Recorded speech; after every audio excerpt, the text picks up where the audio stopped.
Татарские танцы, нагайские костюмы, казачий хор и кавказский ансамбль.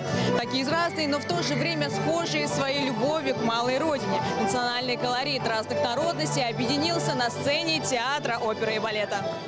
Цель концерта – раскрыть богатую культуру нашего края через 3 силы творчества – оркестр, хор и балет. Искусство, которое одновременно объединяет народы и подчеркивает самобытность каждой национальности. Здесь влюбляются до беспамятства.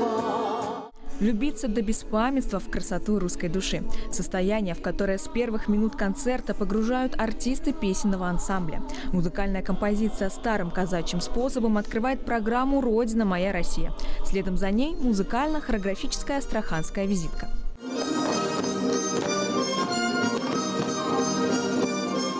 Помимо известных русских, народных, кавказских, калмыцких, татарских и казахских танцев, впервые представлен нагайский. Этнографический материал собирался из разных уголков нашего региона. Нагайские мелодии были подарены ансамблю преподавателям Красноярской школы. Но больше всего удивляет внимание к деталям. Даже костюмы сохраняют историческую достоверность. Постановку этого танца директор ансамбля Александр Лавриненко считает самым сложным элементом подготовки концерта. Сохранить, перенять и приумножить знания об истории и традициях народов нашей страны и нашего региона. Такую задачу поставили перед собой артисты и руководители Астраханского государственного ансамбля.